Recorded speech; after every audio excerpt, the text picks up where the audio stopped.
Hi folks, welcome back. I hope you're all doing well. I've been hearing a lot recently about the GraalVM for Java, as well as the Truffle language framework on top of that, and how it enables all these various language implementations like Ruby and Python and JavaScript and so on to coexist on top of the JVM and interoperate with each other, and on top of all that, do so with pretty good performance. So I've been looking for a paper that goes into some of the technical details of how that works, and this is one paper that I found from PLDI from a couple of years ago. The focus of this paper is on how they use partial evaluation to get a high performing optimizing compiler for a language while writing just an interpreter. The most common way that optimizing virtual machines are structured is in two tiers of execution. The very first execution tier is usually a simple compiler or an interpreter, and the goal of this tier is to get fast startup, to start executing the code quickly. But it's typically not very fast, or the code that it generates is not very optimized. The second tier of execution is a runtime compiler that does much heavier optimizations and is invoked for frequently executed code like tight loops. This compiler, since it optimizes more heavily, takes a longer time to generate code, but it generates much faster code. The goal of this second tier of optimizing compiler is to provide good peak performance. These two levels of execution work with another technique called de-optimization. And what de-optimization does is fall back to the tier 1 execution, which is the basic compiler or the interpreter, when one of the assumptions under which you generated optimized code becomes false. This overall architecture has been common for quite a while, and all the major VMs, the Hotspot Java Virtual Machine, the V8 VM for JavaScript, they all use this basic architecture. However, the cost of developing a VM with this architecture is really high in terms of engineering and maintenance costs. You have to write a basic compiler or an interpreter, and then you also have to write a highly optimizing compiler. And this compiler needs to be ported to new hardware architectures on which you want it to run. The promise of the technique shown here, partial evaluation, is that you can get a highly optimized compiler for a language while writing just an interpreter. This interpreter is written in a high-level host language. The host language in this case would be Java. So you could, for example, write an interpreter for JavaScript in Java and then get an optimized, compiled version of that JavaScript by using partial evaluation. The technique is pretty old. It was proposed in 1971 by Futamura. At a very high level, the way partial evaluation works is by watching what the interpreter does.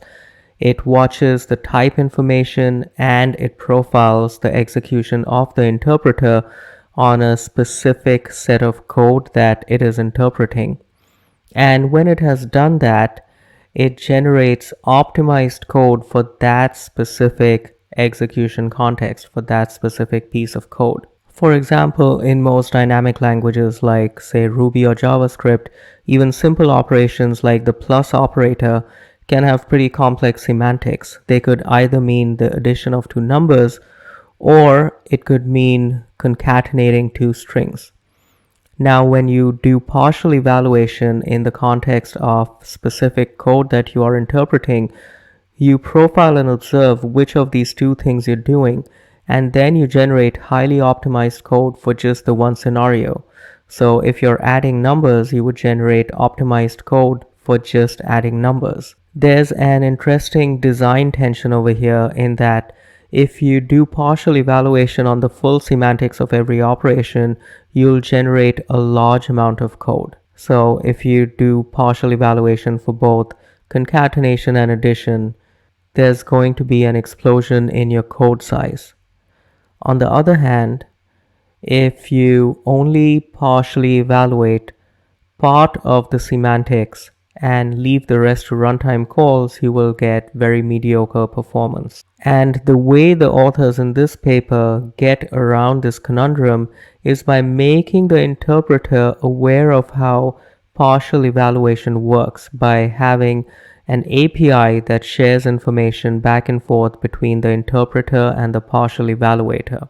At the end of the day, this leads to a very nice separation of concerns, in that if you want to have a fast implementation of a language on top of the JVM, say for JavaScript, you just have to write an interpreter for JavaScript, and you need to only be an expert in the semantics of that specific language.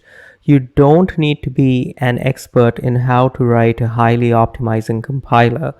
That part is done for you automatically by the partial evaluator. Note that the partial evaluator can do a lot of compiler optimizations right away. For example, if it loads a value from memory that is a constant, it can right away fold that and do away with the memory load altogether. The same thing holds for reading an object or a field that is immutable. That read can be replaced by a constant. And once you do constant folding, you can go one step ahead and do dead code elimination with if statements, where if the condition is a constant, you can omit generation of code for the false branch. For this paper, the authors implemented 3 interpreters for JavaScript, Ruby, and R, and compared the performance of their interpreters against other highly optimized VMs. For example, they compared their JavaScript performance to V8, which is the JavaScript VM in Chrome. And you can see that it is more or less on par with V8. On some benchmarks, it does slightly better. On some benchmarks, it does slightly worse.